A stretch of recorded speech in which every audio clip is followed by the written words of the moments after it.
কখনো শুনেছেন নদীর জল দক্ষিণ দিক থেকে উত্তর দিকে বয়ে যেতে বা উল্টো স্রোতে? সাধারণভাবে আমাদের এখানে উত্তর দিক থেকে নদী বয়ে যায় দক্ষিণ দিকে, কিন্তু এখানে এই যে টাঙ্গন নদী আমরা দেখতে পাচ্ছি দক্ষিণ দিনাজপুর জেলার, উত্তর দিক থেকে বয়ে এসেছে ঠিকই, কিন্তু দেখো এই দক্ষিণের এখানে এসেই একটা ইউ এর মতন বাঁক নিয়ে আবার কেমন উত্তর দিকে ঘুরে চলেছে, দারুণ স্রোত নিয়ে। এই যে এটা ঠিক উত্তর দিকে চলে গেছে, পুরো উত্তর দিকে গিয়ে ওই সামনের দিকে আবার ঘুরে কিন্তু চলে গেছে। সাথেই রয়েছে বনভোজনের জন্য দারুণ একটা জায়গা, সুন্দর এক ফরেস্ট। আজকে আমরা ছাত্রছাত্রী তথা ভাই বোনদের সাথে নিয়ে এসছি একটা সুন্দর বনভোজনে। জায়গাটা উল্টো স্রোত নামেই পরিচিত। এই মেঠো পথেই নেমে আসতে হয় এখানে। এখন টিফিন টাইম, পিকনিকের এও এক বিরাট আনন্দের অংশ। তো সমস্ত ভাই বোনেরা মিলেমিশে আনন্দের সাথে টিফিন করছে, সবই কিন্তু খুব খুশি। আর আমাদের সাথে রান্নার ব্যবস্থা চলছে। এই আমাদের রঘু ভাই ভালো রান্না করে, নিজের কাজ নিজেই শুরু করে দিয়েছে। সাথে আমরা সবাই মিলে হাতে হাত মিলিয়ে কাজ করছি, সবাই একসাথে খাওয়া দাওয়া। আজকের টিফিনে লুচি, সবজি, রসগোল্লা।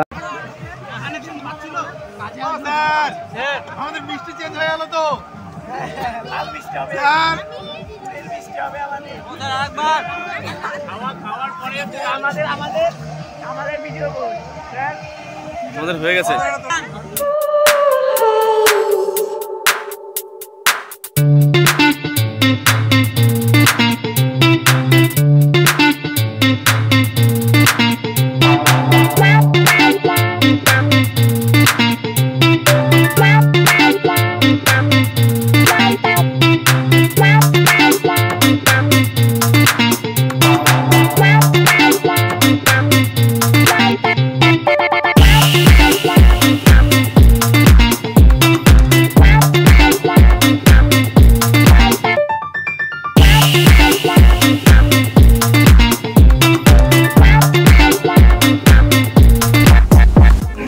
সুপ্রিয়দা কি বলছে শোনো। ফুলকপি তরকারিতে ফুলকপি নাই, শুধু আলু আছে। শ্যামদা আমায় একটু খাইয়ে দিচ্ছে এবার।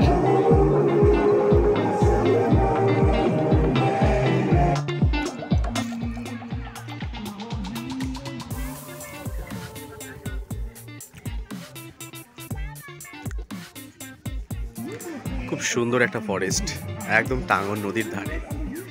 অনেকেই প্রচুর পরিমাণে ফ্যামিলি নিয়ে কিন্তু এখানে পিকনিক করতে এসছে। আর জায়গাটা একেবারে নতুন, খুব বেশি জন কিন্তু এটা জানে না। তো জায়গাটা কিন্তু সব দিক থেকে ভালো। পাশে এখানে একটা কল দেখতে পেয়েছি, সেখানে জলের ব্যবস্থাটা হয়ে যাবে। তো জাস্ট একবার ফরেস্টটা দেখো, অনেকটা ঘন। অবশ্য দূরে কিন্তু গাছ কাটা শুরু হয়ে গেছে, মানুষের প্রধান বৈশিষ্ট্য, গাছ তো কাটতেই হবে।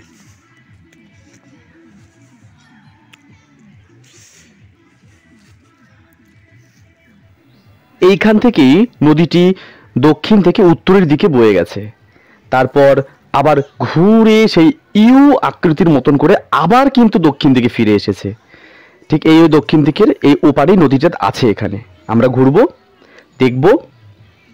ট্যাকের মতো জায়গাটা একটা ফরেস্ট, ঠিক যেন ভারতের সেই কন্যাকুমারীর মতো।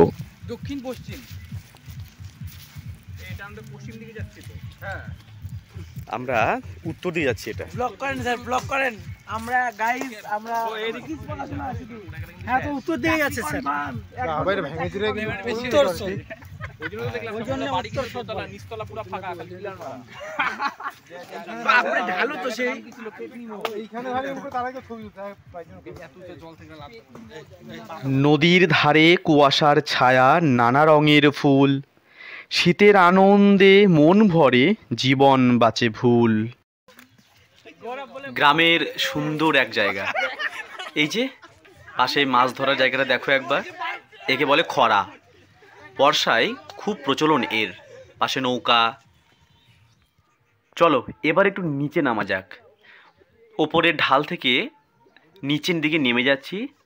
নিচে নদী, নদীর চরে একটু যাই, দেখা যাক কেমন লাগে। নদী চরের নীল জল আর ঝলমলে রোদ একে অপরের পরিপূরক।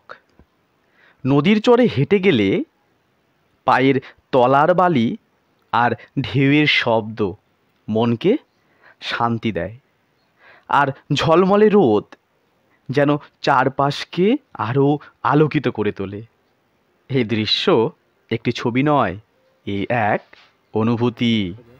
এই সময় নদীর অর্ধেকটা শুকিয়ে আছে, ওই অতটা উঁচু ধার, আর বাঁ পাশে নদীর জলের স্রোত যেটা বয়ে চলেছে একদম উত্তর দিকে।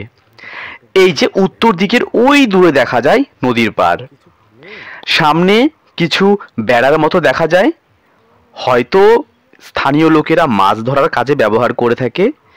সামনে দেখো দ্বীপের মতো একটা খুব সুন্দর জায়গা করেছে, মাঝখানে একটা জলাবদ্ধ জায়গা। এই দৃশ্যটি একবার দেখো, এই দৃশ্য সত্যি ভোলার নয়। কি যে আনন্দ একবার এখানে এসে দেখো। মহিপাল কুশমন্ডি রোডের রামপুর ব্রিজ পার করে হাতের ডান দিকে বাইকে মাত্র 5 মিনিটের পথ, তাহলেই এই উত্তর স্রোত। সবাই ছবি তুলতে ব্যস্ত, দুধারে নদীর জল, মাঝখানে ছোট্ট একটা দ্বীপ। লাঞ্চের প্রস্তুতি পর্ব, সবাই একে একে হাতে হাতে কাজ করা। পিকনিক আসবো আর একটু খেলবো না, তা কি কখনো হয়? স্যার স্টুডেন্ট চলছে দারুণ ব্যাডমিন্টন, চলুক না।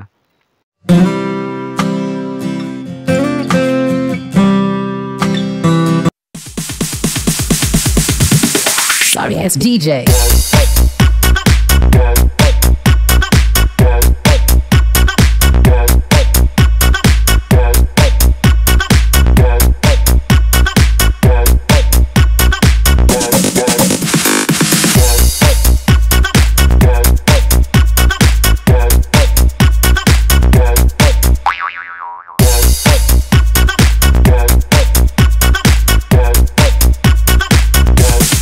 You can get some.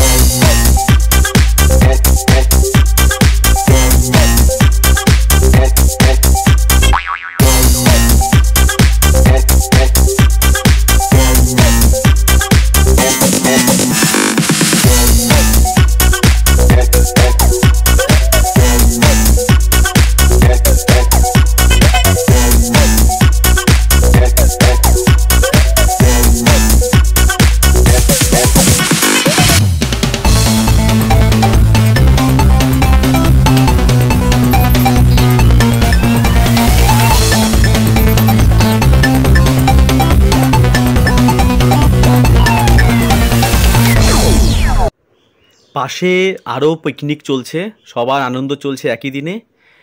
এবার আমরা একটু এগিয়ে চলেছি আমাদের পিকনিক স্পট থেকে একটু পূর্ব পাশে, তার মানে যেখান দিয়ে নদীটি আবার উত্তর দিক থেকে দক্ষিণ দিকে বয়ে চলেছে ইউ আকৃতির বাঁক নিয়ে।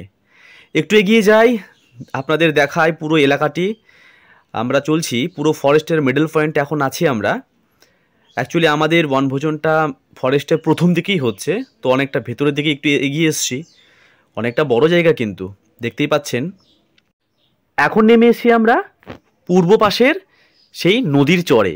এখানে নদীটি উত্তর দিক থেকে দক্ষিণ দিকেই বয়ে চলেছে, পুরো বালি আর বালি। এ এক মরুভূমির অনুভূতি পাওয়া যাচ্ছে। পায়ের তলার বালি যখন সরে যাচ্ছে, আর এক আনন্দের অনুভূতি জেগে উঠছে মনে।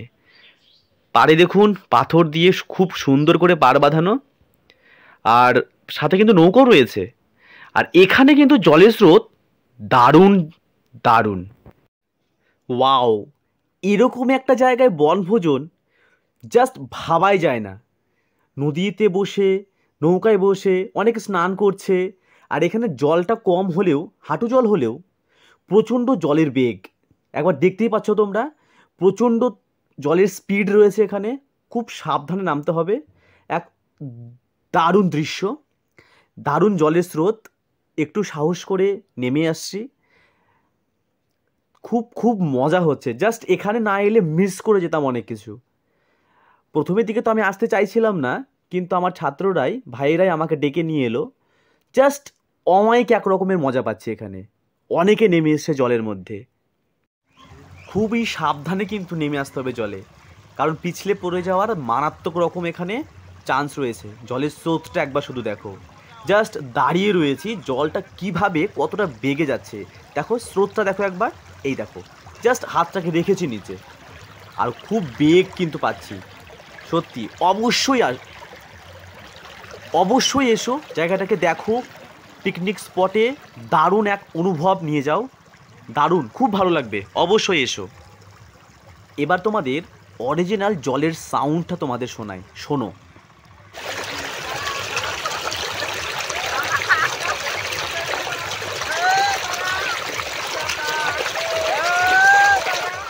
এটা কিন্তু পুরো ন্যাচারাল সাউন্ড, কোনো এডিটিং নয়।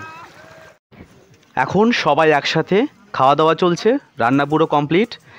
রান্না সবাই মিলেই করেছে, কিন্তু সবচেয়ে বেশি কৃতিত্ব আমাদের রঘু ভাইয়ের। সবাই মিলেমিশে খাওয়া দাওয়া চলছে, খুব আনন্দ হলো, সারাটা দিন প্রায় চলে গেল।